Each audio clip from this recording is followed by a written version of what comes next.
Good morning and welcome. When I start, I greet you in the wonderful name of Jesus Christ, our King and our Savior. Grace, mercy, and peace from God the Father, the Lord Jesus Christ, and His wonderful Holy Spirit. Amen. Amen. Thank you. Good morning. It is cold. It is lovely cold. Yes, thank you, Lord. Thank you, Lord. We have there is so much to be grateful for. Thank you for everything. Thank you that we stand here today, that we are alive today, Lord, that we have food to eat. Thank you for every little thing, Lord. Your grace, your mercy is unmatched. Thank you, Lord. Thank you. Let's close our eyes. Father, we come to you in the wonderful name of Jesus, and we want to praise you and honor you this morning, Lord. You are really God. There is none like you. You are the Alpha, Father, the Alpha and the Omega. You stretches out the heavens. You are the ruler of all of creation. You are the King of glory. Your glory thunders. Your voice is powerful, yet full of mercy. You are the God of wonders. You are a consuming fire. You are Emmanuel.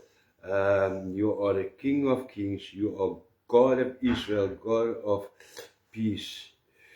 And Lord, you are more beautiful than 10,000. You are the bright morning star, the Lion of Zion. You are my shepherd. We honor Jesus, and you are Jesus, the begotten Son of God, the Messiah, the prophecy fulfilled. You are the light of the world. You are my salvation. You are my sanctification, my righteousness. You are the soon coming King, returning to fetch his bride. You are holy.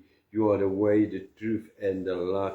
And you, Holy Spirit of God, you are the Spirit of God, forever present, a fire from heaven, the outpouring Spirit of God over my flesh, the voice of God, the sword of the Spirit.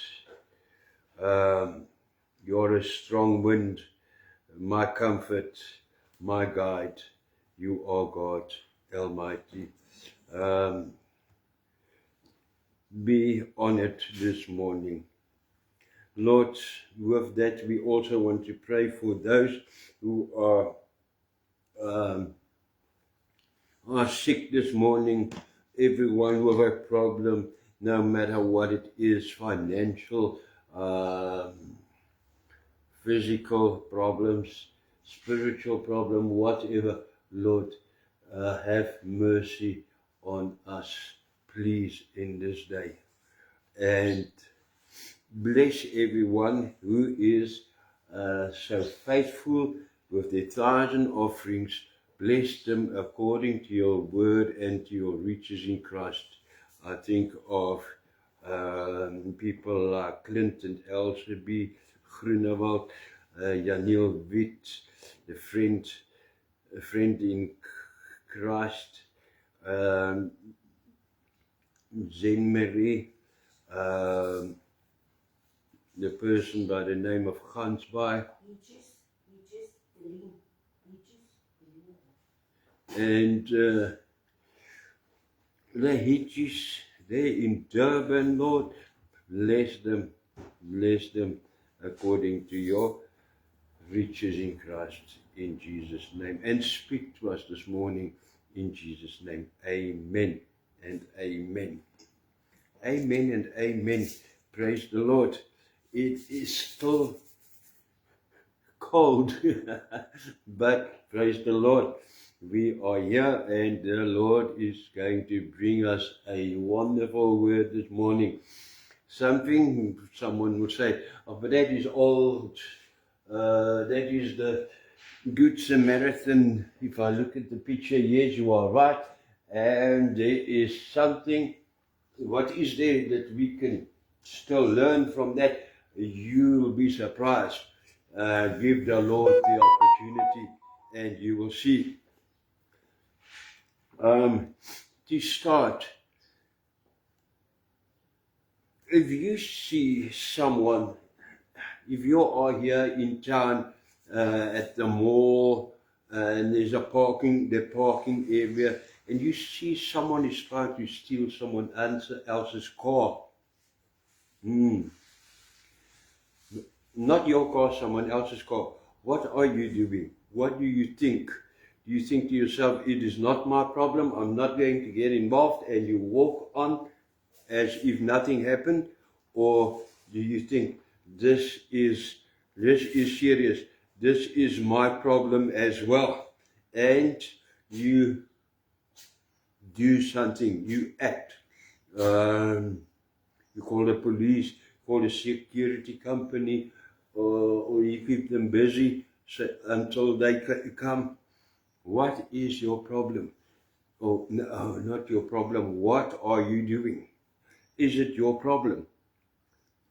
Well, we live together on God's earth, where the Lord teaches us in the parable of the Good Samaritan, your problem is also my problem. Your problem is my problem.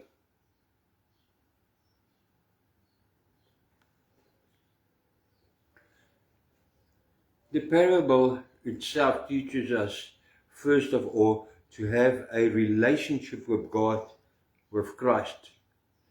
At the end of the parable, Jesus says, go and do likewise. But like whom? Because there are three people involved here.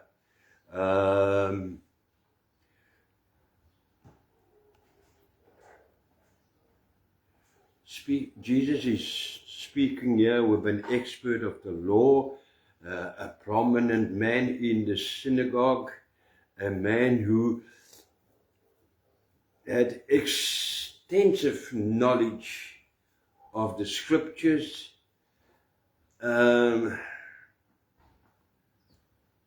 This expert asked Jesus a question with the intention, although he knows so much about the Bible and the Word and everything, he asked Jesus a question with the intention of testing Jesus.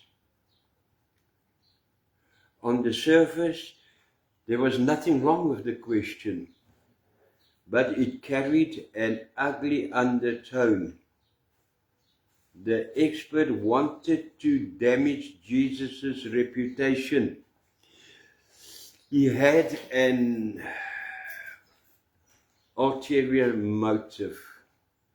He wanted Jesus to stumble. He asked, teacher, what must I do to inherit eternal life?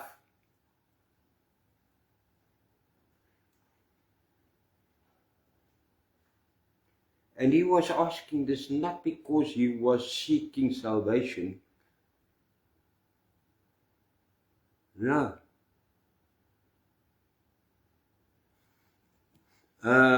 Apparently submissive. He even addresses Jesus as teacher.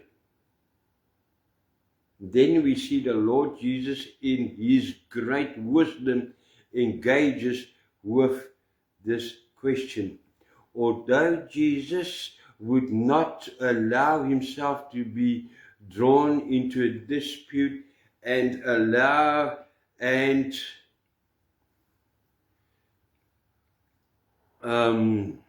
although he fully understood that the expert was not asking out of ignorance, but because he had a problem with him personally, the one who had told the crowds. I am the door for the sheep, and no one comes to the Father except through me. He has a problem with him. The expert had a problem with the fact that eternal life must also be inherited through Jesus. Jesus answered the question with a question. Jesus said, what is written in the law? The expert, being an expert of the word, then gives a summary from Deuteronomy chapter 6 verse 5 and Leviticus chapter 19 verse 18, saying, you shall love the Lord your God with all your heart, all your soul, and all your strength, and all your mind, and your neighbor as yourself. And Jesus, of course, fully agrees with this answer and gives the advice. You have answered correctly. Do this and you will live. But the expert, he was not satisfied. He had wanted to catch Jesus in a mistake. His attempt had failed, because Jesus has widely Jesus referred him directly back to the scripture. If the expert stopped asking questions now, the people would not think that he is an expert, but rather think that he is foolish or stupid. So we asked another question. Verse 29, he says, he wanted to verse 29 says he wanted to justify himself. In other words, he wanted to defend his position. Therefore, he asked a second question, and who is my neighbor? Who? Why did he ask that? Not because he did not know. He's an expert and he knew exactly very well who his neighbor was. This was another trick question. He wanted to hear Jesus' opinion. He was looking for a stick with which to beat Jesus with. But Jesus again,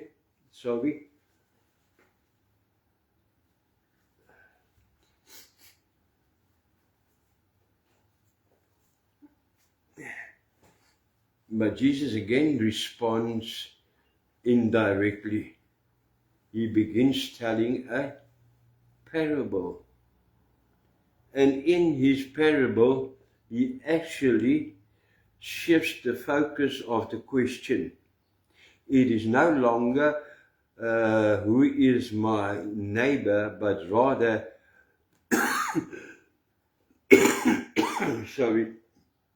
how do I become a neighbor to another person?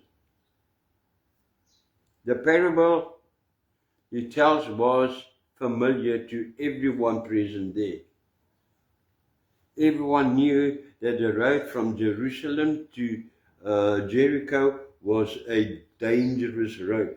It passed through a region of Judah filled with rocks and mountains, and where robbers could easily hide. Very dangerous path to walk. Then in the parable it happens that there are robbers and who attack a man and leave him half dead. Then afterwards 3 different people pass by. The first is a priest, the second a Levite, and the third a Samaritan. Oh. The first 2 pay no attention to the victim. When they come to the place where the attack occurred, what happened? They moved to the other side of the road and passed him at a distance. But the Samaritan traveler, he approached him and gives him first aid.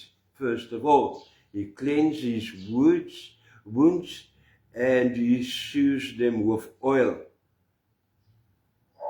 Like in James 5 verse 14, we read, "Is anyone among you sick? Let him call for the elders of the church and let them pray over him, anointing him with oil in the name of the Lord."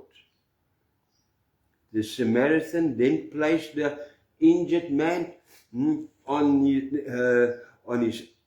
his animal and takes him to an inn where he can continue to take care of him. The next morning, before he continued his journey, he gives the innkeeper money,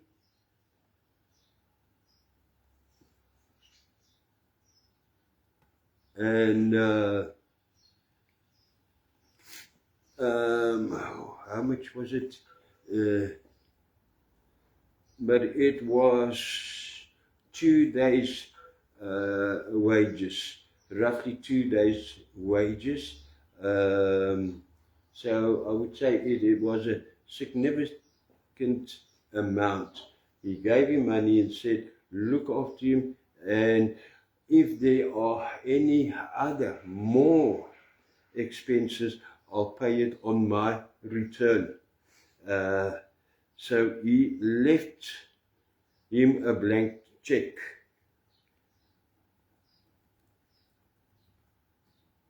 Someone he did not know at all. Then after telling this parable, Jesus asked the expert, which of the three, the priest, the Levite, or the Samaritan, proved to be a neighbor to the victim? And this is then when it gets interesting. Why? Because now you are going to hear something that you've probably never heard before. It is striking that the expert answers, when he answers, he cannot even bring himself to say the word Samaritan. Nevertheless, he admits that it was the one who showed mercy to the wounded man. Wow. Why did he have a problem with Samaritans? Yes. But no matter how he phrases his answer, he has to acknowledge that it was the Samaritan was the good neighbor. And all Jesus can then say is, go and do likewise. Go and do as the Samaritan. That is the problem. Why? Because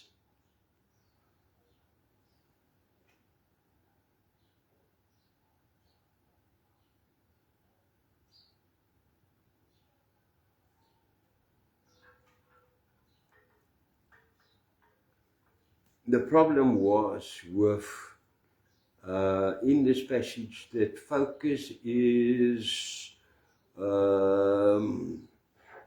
on the person of the Lord Jesus, because the expert's greatest problem was precisely with Jesus himself. Why? The expert and the Pharisees would not accept that he had been sent by God, Jesus. They could not accept that he was sent by God. They hated him. They even mocked him and called him a Samaritan. In John 8 verse 48, they say continuously, are we not right in saying that you are a Samaritan and have a demon? For the Jews, Samaritans was an insult. Samaritan is an insult. A Samaritan was considered an outsider, not truly part of God's covenant of his people. Samaritans were regarded as inferior. To them, Jesus was a Samaritan, a cursed Samaritan. And see what happens here. They refused to acknowledge that Jesus' teachings came from God. Yet through Jesus' example, the people learned what it truly means to be a neighbor. The expert himself refused to see it. He closed his eyes to all the good that Jesus had done. Along with the other experts, he insulted him. You are demon-possessed. You are a Samaritan. And it is precisely this insult, a Samaritan, that Jesus now uses in his parable. Wow. The Samaritan was the neighbor to the wounded man. A despised Samaritan in the expert's eyes. But in light of the fact that they called Jesus a despised Samaritan, this parable takes on a deeper meaning. First for the expert, then also for us.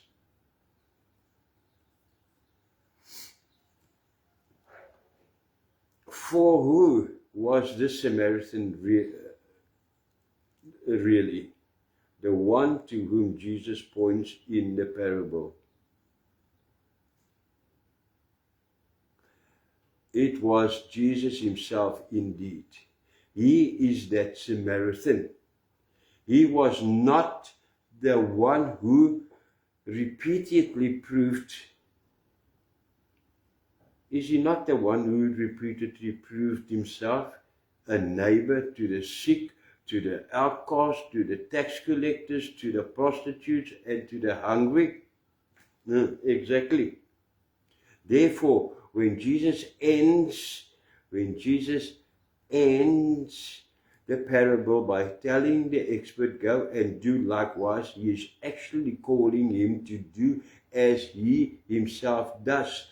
For he is the good Samaritan. The expert must acknowledge him and follow him. That is what Jesus is saying here.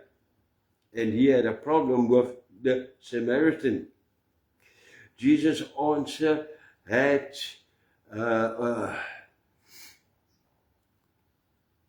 a deeper meaning. In reality, he is saying, come and follow me. Follow the Samaritan with a capital S. Learn from me how to become a neighbor. Acknowledge the good things I am doing among you. Acknowledge that my preaching comes from God. Acknowledge the miracles that accompany it.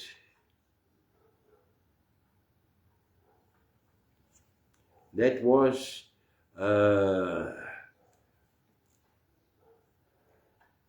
the application of the parable in those days. And what about us today? Well, I began with the example of someone's car being broken into, stolen. This is indeed a clear and practical application of the parable, isn't it? Your problem is also my problem.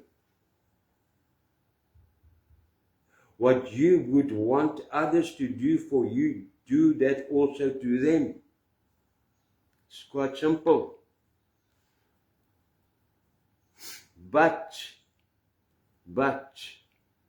go and do likewise is not merely an expression of general human kindness. The Lord Jesus goes deeper. It is about following Him, the Messiah, and recognize Him for who He is. The call remains the same today. Recognize the Messiah. Follow the Lord Jesus. Humanitarian kindness in general is admirable, but it is often superficial and temporary. It can quickly turn into selfishness. Why? Because it lacks deeper roots. Our society naturally encourages kindness and respect for others, isn't it? We are told not to violate the rights of our fellow humans, isn't it? But,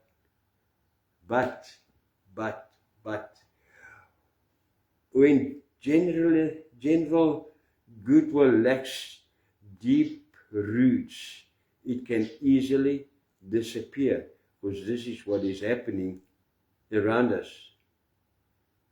Why is it that in our country, which appears to have such a compassionate and just constitution, there is still so much violence?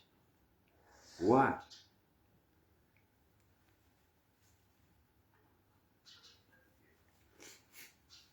The government often turns a blind eye. They have Batu Pele, people first in everything.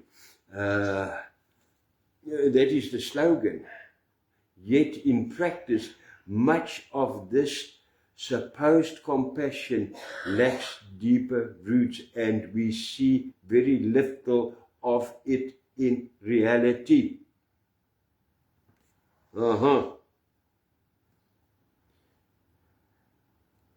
As a reaction, people become harder. We will look after ourselves. We will take care of ourselves. That is our first interest, not someone else. We become hard. This is why it is so important that compassion and neighborly love be anchored somewhere. It must be anchored in a living relationship with Jesus Christ. It must be rooted in following Christ, or else it is Batu Pele, just words, people first, but it means nothing in reality, in practice. Whoever follows Him crucifies self-interest and is not easily swayed by the influences of the age and fashions of this day, which is all so corrupt. Whoever follows Him is willing to be a Samaritan, even to someone from a different background. I am not speaking against general humanity or general kindness, but the fact remains that general kindness does not last if it is not anchored in God's word, it does not last.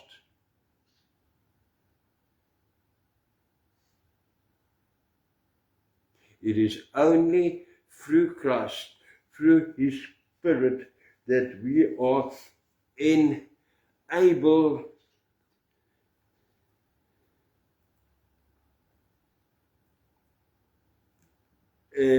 truly to do good, and only through Christ that we are able truly to do good to our neighbors without hidden motives. Only through Christ. Or else there is, without Christ, it will come to some corruption, something else, something that turns the focus away from the actual people. Amen. Through the preaching of the gospel, we call people to follow Christ. We call them to anchor their lives in His teaching, which is the Word of God. Teach people to follow Christ in word and in deed. Then we will get somewhere. Be an example yourself and encourage them towards such a way of life. We do not live for ourselves. We live for Christ, to be good Samaritans. Whoever trusts in Him and looks to Him will receive through His Holy Spirit both the willingness and the strength to be a good Samaritan. Amen. He equips us with selfless service in love. Go and do likewise. Go and do likewise. Amen. So when we get here, we see, wow, that is quite a different angle that we've looked at this parable of the Lord this morning, thanks to His Holy Spirit. And thank you, Lord. Thank you, Lord. And we must also admit and be honest, Lord, we fall short a lot. But as every week, thank you, Lord Jesus, for your mercy. You give us the opportunity again to set things right this morning. And there is no pressure on you. It is your own decision. You decide for yourself. If it is your desire, Lord, I really want to be the good Samaritan, like you. And you want to ask the Lord to enable you to be one. Then let's do it. Follow me. You can follow me in this prayer. I'll keep it in short sentences, which you can repeat after me. All right, let's do it. Let's close our eyes. Let's get serious. Our Heavenly Father, we thank you in the name of Jesus, first of all, for your word this morning. And I confess that it is my desire to be anchored in a living relationship in your Son, Christ Jesus. Into your humanity. I acknowledge the good things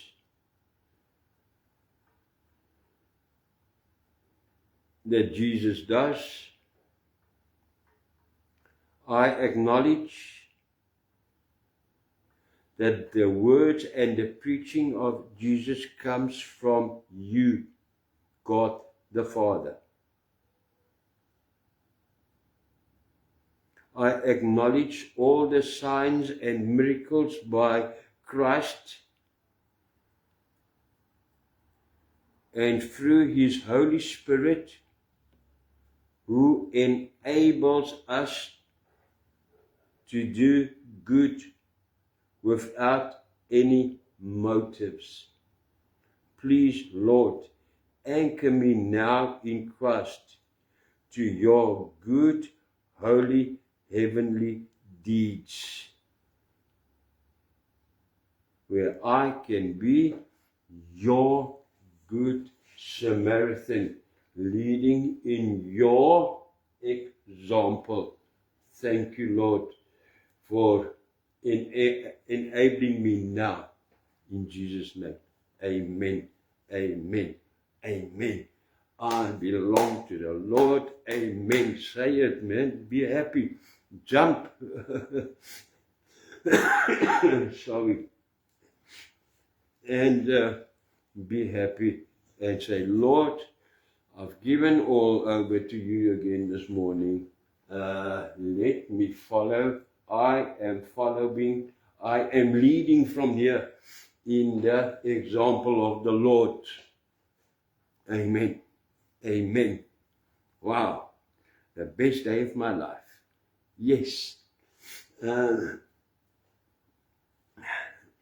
is running a bit. Let me get off. Thank you, Lord. Thank you for taking us through this. Thank you for your grace. Thank you for your love. Thank you, Lord. And receive the blessing of the Lord until next week. Yerechocheta Adonai Dishmarecha. Yair Adonai Pawanilecha Wechochonechta. Yesa Adonai Pawanilecha We'asem Lecha Shalom. This is the Hebrew for the Lord will keep you and bless you. The Lord will turn His face towards you, be gracious to you. The Lord will take you, hold you up there with Him and give you peace. Amen. Until next time,